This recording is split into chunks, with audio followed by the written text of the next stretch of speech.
Greetings and welcome to Module M1.2.2 Introduction to Origin of Scientific Writing. Let us get started by considering the historical perspective about communication. Please have a look at these pictures to understand what these are and why these must have been made.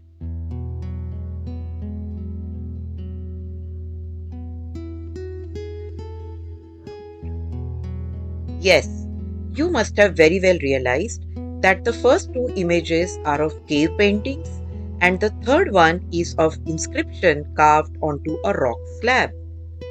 Why were these made, you think? These were among the first human attempts to leave historical records for the following generations. Humans are social beings, and we have such historical evidences that they had been able to communicate from ages ago. So, transferring the knowledge and sharing experiences through depictions and illustrations were the earliest modes of communication. The Chaldean account of the deluge was inscribed on the clay tablets in about 4000 BC, antedating Genesis by some 2000 years. This could be taken as the most ancient book written in cuneiform inscriptions. As the time passed, the medium of writing changed to paper, and then there were writings and writings. However, the written knowledge was not getting disseminated far enough due to lack of medium that could duplicate these written literatures. Thanks to Johannes Gutenberg, the German inventor and craftsman who introduced letterpress printing to Europe with his movable type printing press. In 1455, he used it to print the Gutenberg Bible, which is one of the earliest books in the world to be printed from movable type. In comparison to this history of writing, the scientific writing came in much later. The first scientific journals appeared in 1665 when coincidentally two different journals commenced publication, the Journal des Sciences in France and the Philosophical Transaction of the Royal Society of London in England. Since that time, the journals have served as the primary means of communication in the sciences. The organized structure of writing a scientific paper has been greatly standardized over a century now. This is well known as IMRAD format, that stands for Introduction, Methodology, Result, and Discussion. However, the very early scientific papers were more of a descriptive style, which had a structure more like a report or a scientific essay.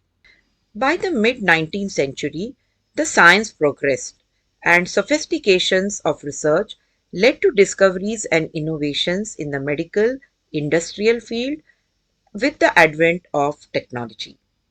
By the second half of the 19th century, due to the urgent need of prevention and cure of the then dreaded diseases such as diphtheria, typhoid, plague, smallpox, etc., and also due to industrialization, science moved ahead and so did the scientific writing. Some of the milestones of the scientific research and its communication in the interest of public health have been achieved, such as smallpox eradication through mass vaccination drives. Such breakthrough medical research and development had to be first shared with the scientific community to establish its authenticity, which had to be established by the reproducibility of the results claimed in the scientific publication. That is where the methodology became an integral part of the scientific paper and became a separate section in it. With the further scientific advancement in the technology development, such as nuclear physics, nuclear chemistry, it also aroused the political interest, whereby many countries initiated and funded the scientific endeavors.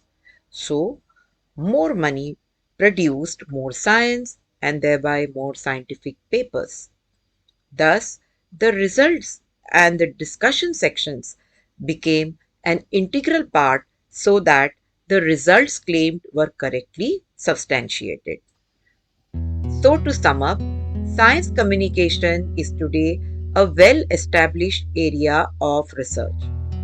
It is a transdisciplinary area that incorporates methodologies, practices, and insights from several other research domains. However, the activities of public communication of science and technology began centuries ago, along with all the other origins of modern science. The study of the history of public communication of science and technology not only helps us to understand how its forms have changed over time, but also helps us to understand philosophical suppositions concerning science, scientific understandings of the world at particular times, underlying cultures in which science and technology developed, and the political and economic interests, as well as the media available in different times and places, and so on.